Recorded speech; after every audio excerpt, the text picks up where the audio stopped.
Existe um perigo silencioso, sabe? Um que está ali, corroendo os lucros no varejo de materiais de construção. A precificação que é baseada no achismo. Muita gente nem percebe, mas os métodos antigos, aqueles de sempre, estão sabotando o crescimento. Vamos mergulhar nisso e entender como uma abordagem estratégica pode virar o jogo completamente nos resultados de uma loja. E tudo começa com essa mentalidade aqui, resumida na famosa frase: eu nasci assim, vou ser sempre assim. A gente chama isso de efeito Gabriela. É aqui que mora o perigo. Achar que as fórmulas antigas ainda funcionam é uma armadilha. Porque, vamos combinar, o mercado já não é mais o mesmo, né? Mas por que, afinal, essa mentalidade é tão perigosa? Porque, gente, ficar parado no tempo não é uma estratégia de negócio. É um risco enorme que muitas lojas estão correndo sem nem se dar conta. E aqui está o X da questão. As margens de lucro podem até ser as mesmas de 30 anos atrás, mas os custos com certeza não são. A estrutura toda de despesas de uma loja hoje é completamente diferente. O que antes era lucro, hoje pode estar sendo literalmente engolido. E a lista é longa, viu? Folha de pagamento, impostos, aluguel, energia, água, combustível, tudo, absolutamente tudo subiu. Manter a mesma precificação do passado é simplesmente ignorar essa nova realidade financeira. É, na prática, ficar assistindo o lucro ir pelo ralo. Agora, vamos entrar num ponto um pouquinho mais técnico. Mas olha, é absolutamente crucial. E é um ponto que pode estar escondendo prejuízos aí na operação. Muitas lojas caem na armadilha de confundir dois conceitos financeiros que são fundamentais. Então fica a pergunta no ar. Aplicar um markup, aquele índice multiplicador, sabe? De 70% sobre o custo de um produto. Isso garante 70% de lucro? A resposta parece óbvia, né? Mas a realidade financeira é bem diferente e, vou te dizer, muitas vezes é chocante. A diferença é gigantesca. O markup é um cálculo que a gente faz em cima do custo para chegar no preço de venda. Já a margem de lucro é o que realmente sobra no bolso depois que a venda foi feita e todas as contas foram pagas. São duas coisas, duas perspectivas totalmente diferentes. E aqui está a resposta.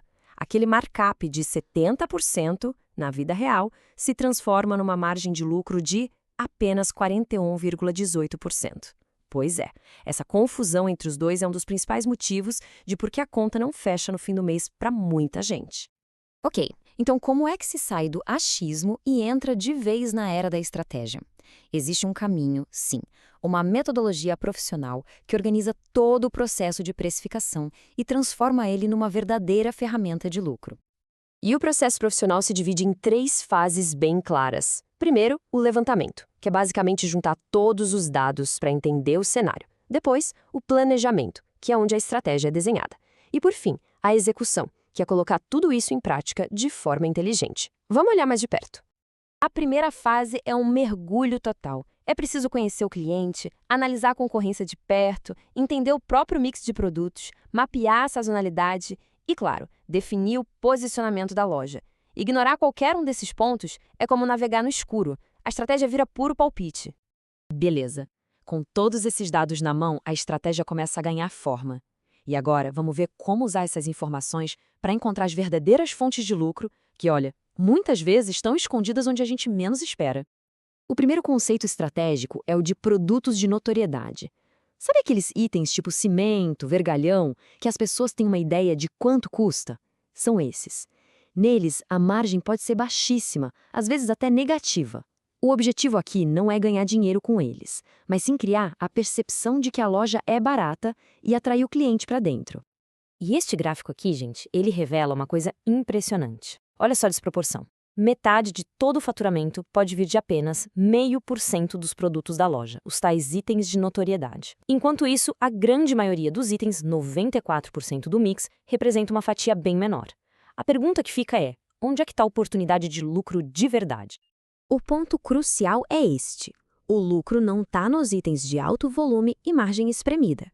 O lucro de verdade, aquele que paga as contas e faz o negócio crescer, está escondido nos itens complementares, nos acessórios, naqueles produtos que o cliente não fica comparando o preço. O cimento atrai, mas são os parafusos que dão lucro. Para entender isso de uma vez por todas, a analogia do cinema é perfeita.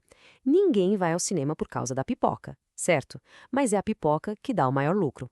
O filme é o produto de notoriedade, é a isca. Na loja, o cimento é o filme, a argamassa, o rejunte, as ferramentas, essa é a sua pipoca. Adotar essa mentalidade estratégica de pricing não é só sobre ajustar números, não. É sobre redesenhar o futuro financeiro do negócio. Vamos dar uma olhada nos resultados concretos que essa mudança pode trazer. Este aqui é o objetivo final, o sonho dourado a ser alcançado. Construir uma reputação de ter preços justos, competitivos e, ao mesmo tempo, na prática, ter uma operação trabalhando com margens de lucro super saudáveis e que não param de crescer. Parece um paradoxo, mas é o resultado de uma estratégia bem feita. E aqui a gente vê o poder da estratégia em números. Um ajustezinho de nada, só 1% no preço médio dos produtos, feito de forma inteligente, claro, sem mexer nos itens de notoriedade, pode gerar um aumento de até 11% no lucro. Com 5%, o lucro pode pular 50%. O impacto é simplesmente exponencial. Para a gente finalizar, fica esta reflexão. A forma como os preços são definidos hoje na operação, ela está ativamente construindo um futuro lucrativo, um futuro sustentável, ou está só no piloto automático, lutando para cobrir os custos que não param de subir? A resposta para essa pergunta pode definir o caminho de qualquer negócio.